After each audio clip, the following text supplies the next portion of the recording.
What's up, guys? Got a quick unboxing video here of a new CT Sounds 700.1. That's better. So, comes in a nice box. It's wrapped up. It's got your foam. Comes with 2 stickers, decent sized ones. Useless bass knob. And looks like we got here a pretty nice manual for the CT series amplifiers.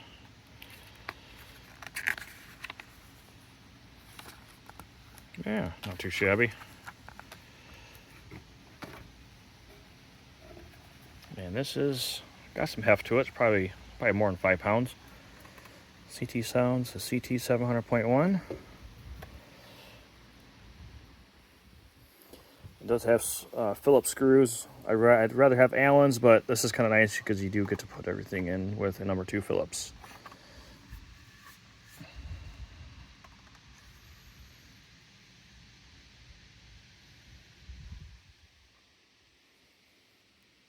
So these are bridgeable.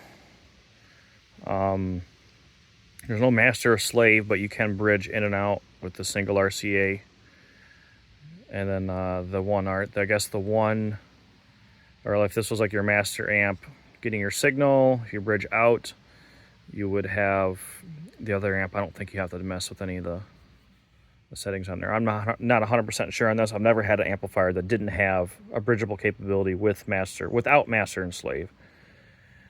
Get your gain, low pass, subsonic.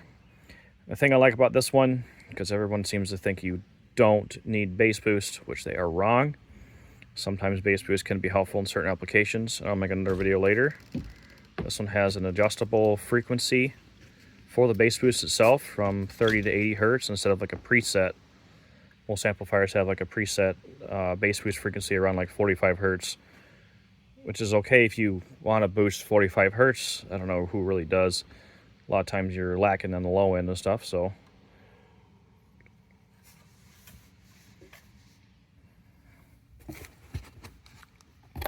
Power this thing up here in a little bit and get it playing a Rockford P3 15. Alright guys, got this thing slaved in. She's bumping this P3 15-inch old Rockford, pretty decent. And this is the old box I had in the Yukon for a little bit off the Boss audio amp. It's tuned to like 37 hertz.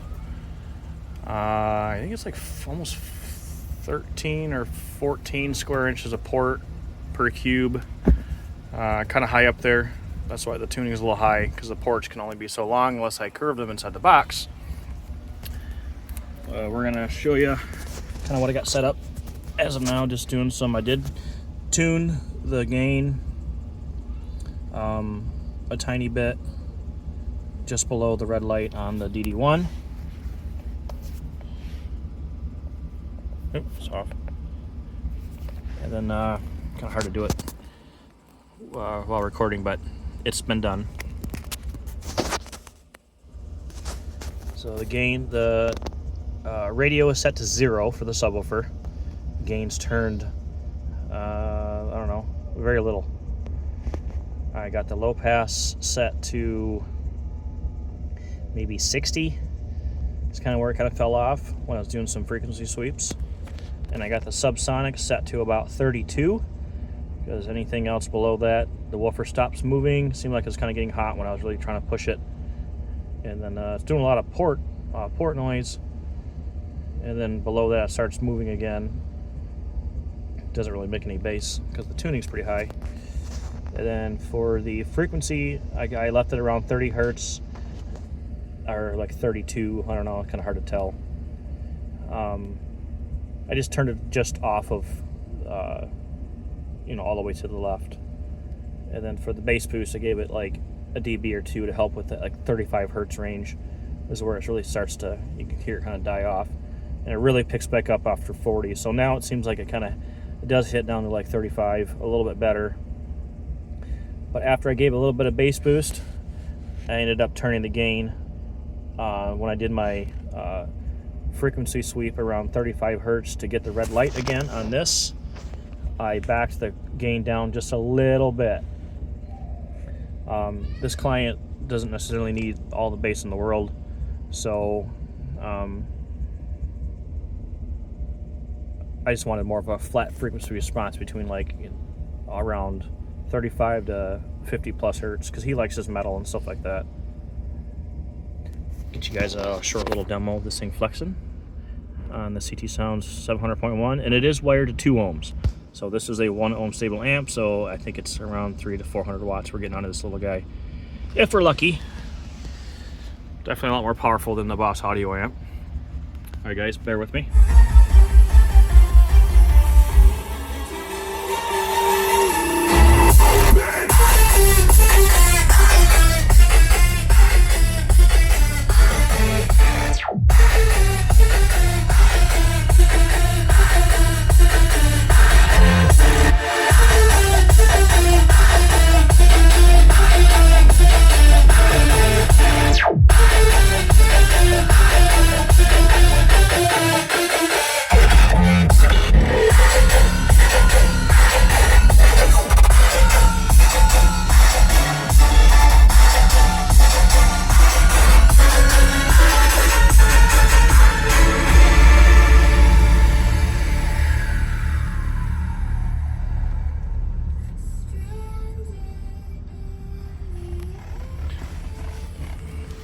Alright, so we got the Goldwood 3-inch paper cone tweeters in the fronts with 4.5K crossovers, and we got some of the great replacement speakers, the GRS speakers from Parts Express in the fronts, and then we also got those in the rears on both sides.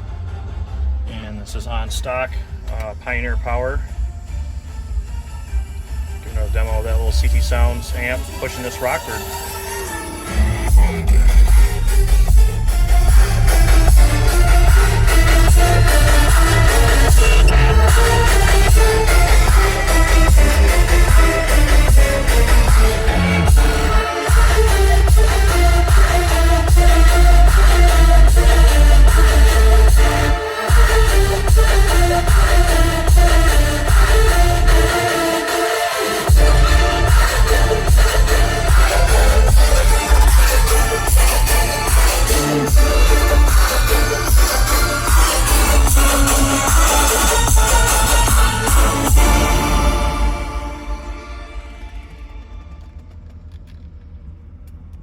All right,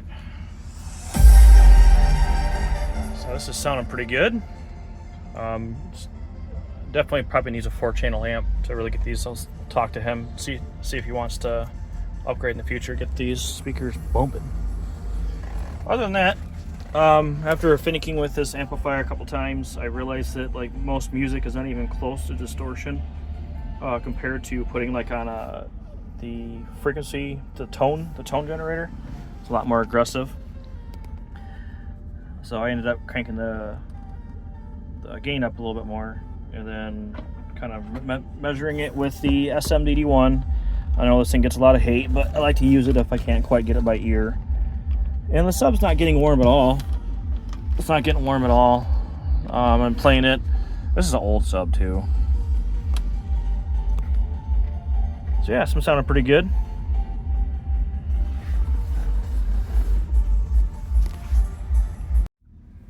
Alright guys, so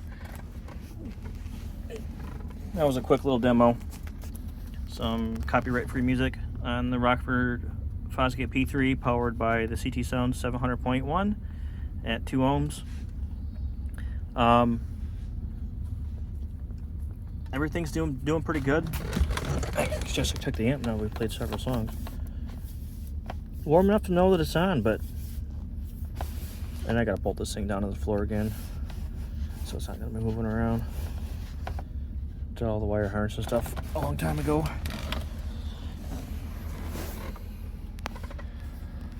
So my thoughts on the CT Sound CT series amps. I think they're definitely one of the better budget amps, up there probably with Stinger. And yeah, hope this will be jamming for them for a while. Maybe we'll get a CT Sounds 4-channel in this old Chevy truck. Get these speakers popping. So, all right, later, guys.